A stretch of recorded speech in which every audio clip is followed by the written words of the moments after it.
Hey there, Internet. My name's Alex. I've recently had all of my internal organs removed, and welcome to another episode of Metroid Prime. Last time, we took control of Samus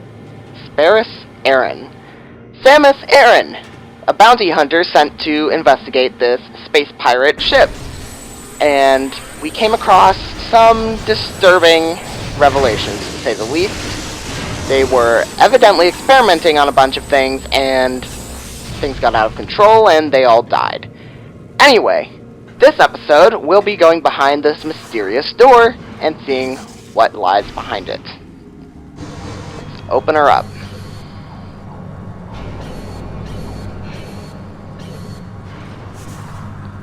Looks like even more dead bodies over here. Some of them with a large amount of blood missing. This one still warm, and these ones just dead. Well, that's unsettling to say the least. Let's step on forward.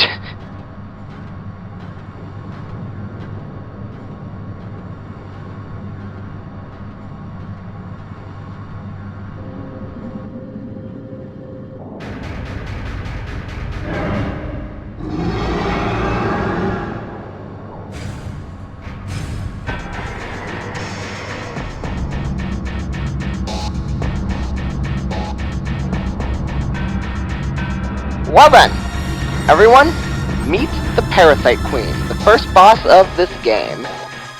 Let's see. Parasite female, genetically enhanced by unknown means. A weak spot has been detected in this creature's mouth. Use your auto-targeting to acquire this new target. Scans indicate the presence of a potent mutagen, origins unknown. The creature exhibits the ability to fire weapon-grade blasts of energy from its mouth, a trait not present in standard parasite genome. It appears the pirates have begun a bioengineering program with considerable results. Yeah, considerable might not be the right word. Anyway, the Parasite Queen, well, it's a joke. Yeah, really just a few shots to the mouth and it's done.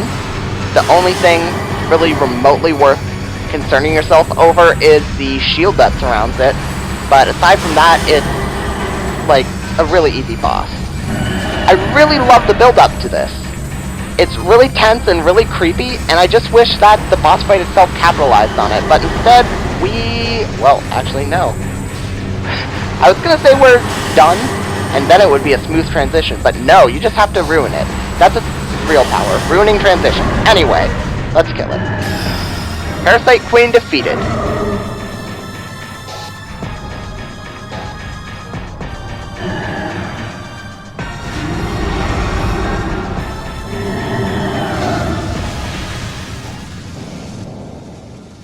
Evacuate immediately. Well then, with one problem dealt with, another one arises. Reactor core critical, evacuate immediately. Yep, we have to escape. This is pretty much a staple of the Metroid franchise by now. Pretty much every game has a section where you have to run out of some exploding ship or planet or the like. But, yeah. Anyway, a few things I want to mention while we're running through escaping the frigate Orpheon. Always scan bosses. You could see there, I scanned the Parasite Queen and it gave me a lot of useful information on how to defeat it. Not only is it useful in that aspect, but obviously you only have one chance to scan boss enemies, so always do that when you have the chance. Second, you might have noticed that orange symbol that showed up when I defeated the Parasite Queen. That was a credit. Credits are exclusive to the trilogy version of this game, and they can be spent on extras in the extras menu, obviously, like sound tests, concept art, and other various Easter eggs for the game. In Metroid Prime 1 and 2, in the trilogy version, you get most of these just by progressing through the game and clearing objectives. Metroid Prime 3 is much more complicated, but, well, I'm not playing that game, so I don't care.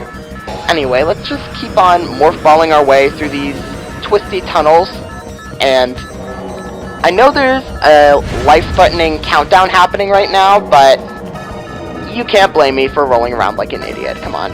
Everyone who's played this has done it at some point, and you know it. And on the topic of the time limit, I have to say, it's really not that bad. A lot of other Metroid games, like Super Metroid in particular, have a really, really stressful time limit on a lot of their escape sequences, but this one's actually pretty forgiving, so it's nice that it gives you a little bit of time to look around and scan a few things that show up. Ow, come on. This is gonna be a theme, isn't it? Doors just shutting in my face. Yeah. Anyway. I might have been in the process of saying something, but I don't know. I have no memory. Let's head on through this door and find yet another tunnel. Surprise. One more door, and then... Nope, not what I'm thinking of. Instead, we have a giant crushing metal arm. Arm. Because why not? I haven't been crushed by it myself, but I'm sure it either kills you instantly or does a ton of damage, so yeah, don't do that.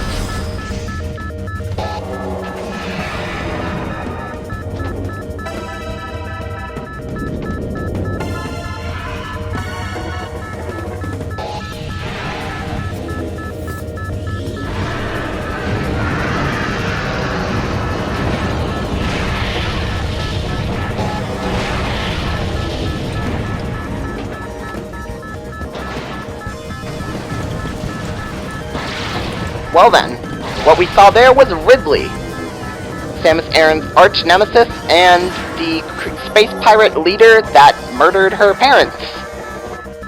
Anyway, I just want to take a minute to mention these quick little scans around here that are really easy to miss. I'm not going to take the time to read them myself, but I'll leave them up on screen for long enough to check them out on your own. Anyway, as those scans indicated, the space pirates weren't only investigating, or experimenting on, rather, their own... No, wait. No, what I'm trying to say is they weren't experimenting on just random creatures, they were experimenting on their own ranks, so disturbing implications there, to say the least.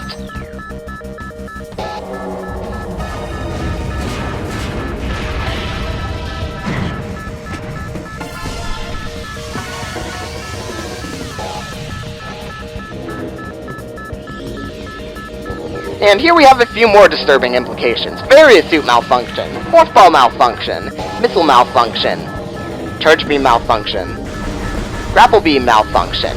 Yeah, this game just took away everything. And that, by far, is my absolute favorite part of this intro. They give you a taste of what it's like to have all these different power-ups at your disposal, and it keeps it continuous with Super Metroid, because this game chronologically, I believe, takes place after that, but then they also set it up in a way that it actually makes sense to go around collecting things, so kudos to you, Nintendo.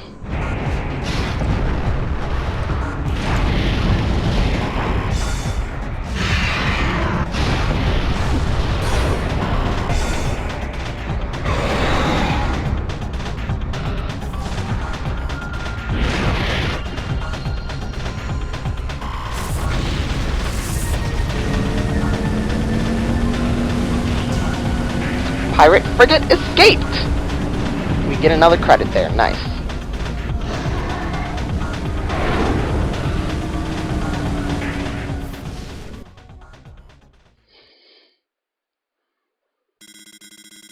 Tracking on enemy target has been lost. Ground-based recon required. Begin landing sequence.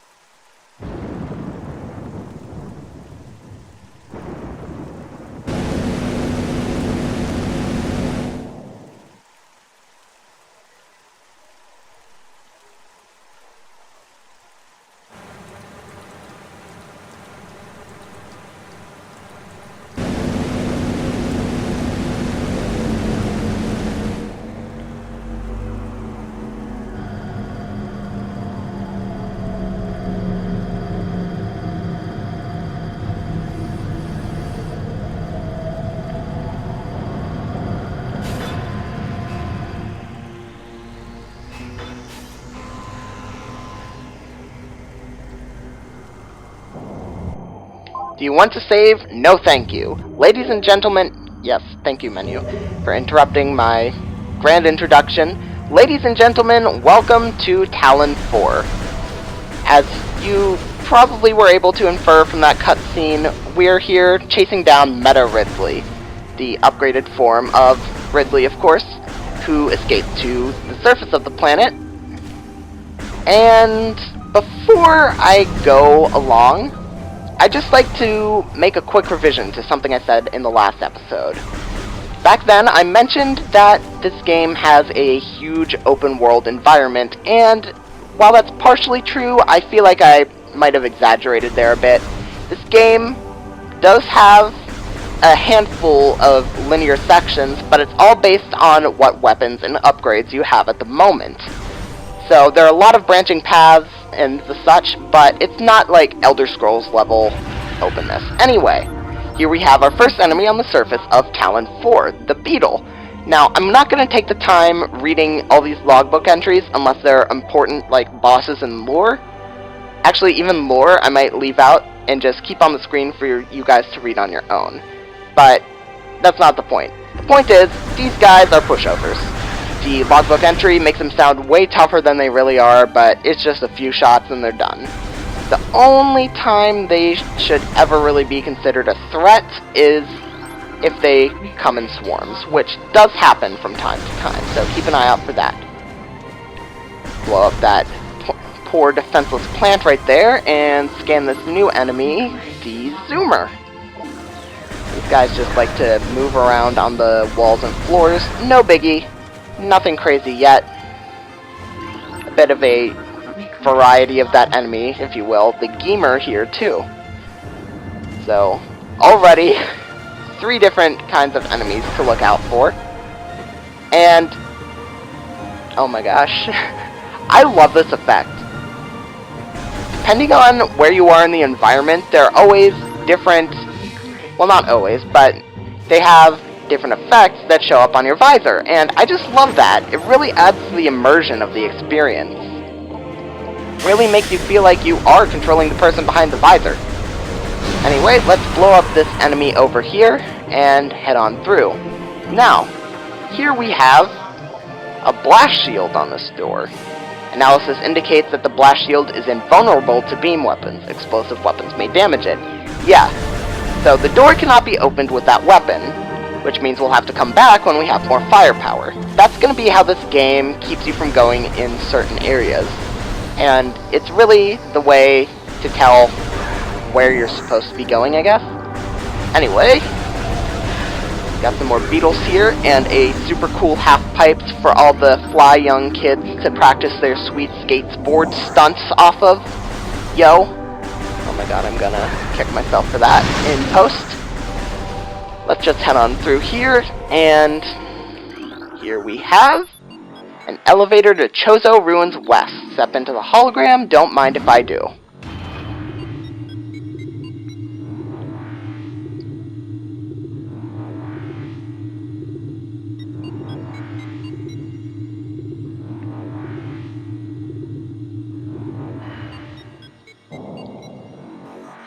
Alright, out of that elevator.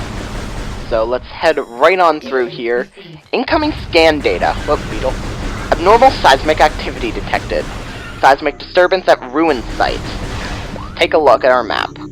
Now, this is something that Metroid Prime does pretty well. It shows on your map the location of your next objective, but it doesn't tell you how to get there. So, we'll be needing to do a bit of exploring. Now, let's see here. If I'm correct, there is some lore to scan here. Ah, here we are. New Chozo lore entry has been recorded to logbook. The history of the Chozo stretches back, blah blah blah.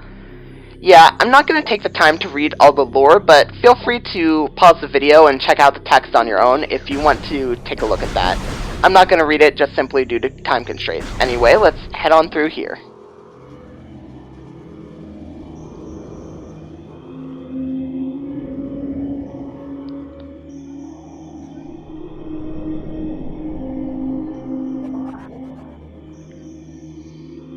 So here we are in the Chozo Ruins, the first major area of the game.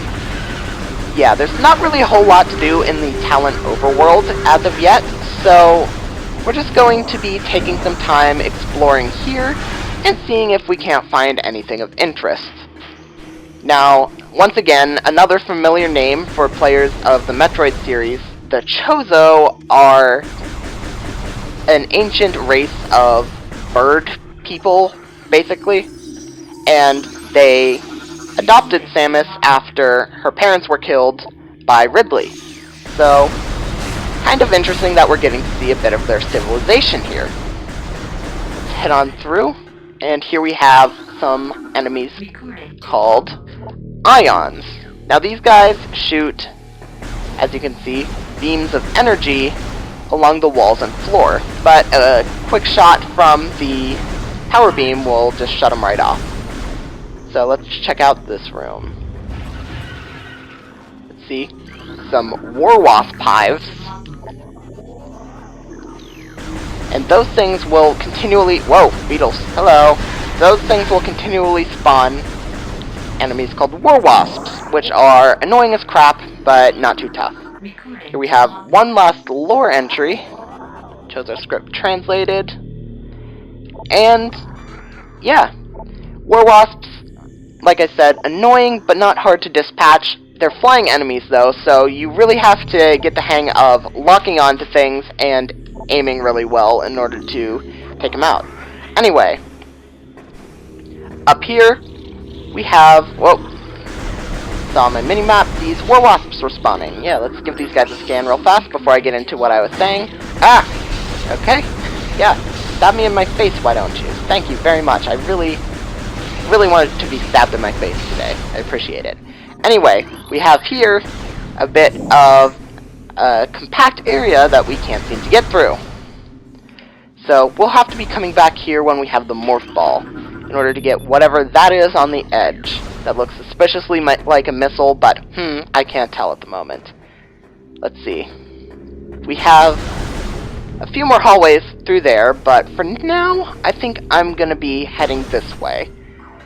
And with that, I think that just about wraps things up. So, next time, we're going to be investigating the source of that seismic activity in the Chozo ruins and hopefully reclaiming some of our lost upgrades. See you guys then.